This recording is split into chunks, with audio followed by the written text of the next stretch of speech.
Presentato stamani dal sindaco Silvio Cuffaro il programma dell'estate raffadalese 2024 che avrà inizio sabato 27 luglio fino al prossimo 1 settembre con tanti artisti di livello e di qualità.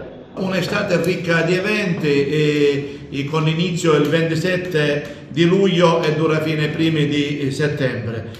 Abbiamo serate organizzate per la comicità, abbiamo la presenza di Giovanni Cacioppo, Toni Carbone, Toti e Totino. Il 31 avremo i College, un gruppo storico richiesto da molti nostri concittadini. Poi abbiamo dato anche spazio per una tradizione prettamente raffadalese, ci saranno 4 commedie tutte di compagnie teatrali della provincia di Agrigento, 2 serate dedicate al cibo di strada, quindi al street food, in cui saranno tutte attività di raffadalesi che verranno messe a disposizione di tutti coloro che verranno a Raffadali.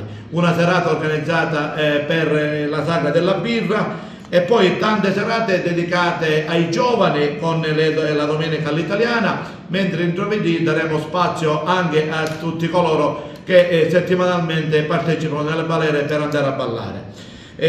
Avremo un raduno bandistico e avremo anche una serata di white party con la presenza di Luigi Massarian. Io penso che sia un'estate ricca di eventi, questo grazie al nostro direttore artistico Giovanni Gentile che a titolo gratuito ha lavorato alacremente e ha dedicato tanto tempo delle sue giornate per organizzare questo estate raffadalese richiesta a tutti i cittadini. Io voglio chiudere invitandovi con il nostro hashtag ci vediamo in piazza, come si diceva una volta, ne vedremo a piazza. Sì, che quest'anno il sindaco ha voluto che si realizzasse una bella estate raffadalese, corposa e ricca di eventi, ma già lui questo l'ha anticipato, ma io voglio ricordare che già dalla settimana scorsa c'è in itinere le settimane del villaggio, che quest'anno ha avuto un successo di richieste, siamo stati costretti a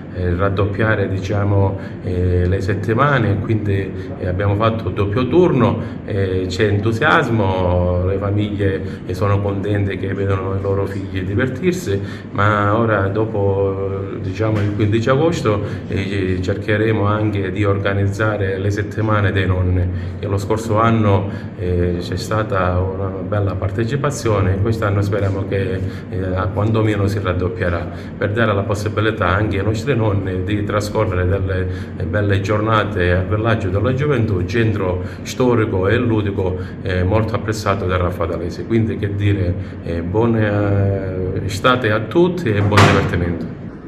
Innanzitutto ringrazio il sindaco e l'amministrazione comunale che mi hanno dato l'onore di organizzare quest'estate raffadalese, un programma ricco di eventi che vedrà coinvolte tutte le fasce di età. Un doveroso ringraziamento va alle tante attività commerciali che hanno partecipato e contribuito economicamente per la realizzazione di questo programma ricco di eventi. Rimanete aggiornati seguendo le nostre pagine social e vi invito a venirci a trovare con il nostro hashtag ci vediamo in piazza.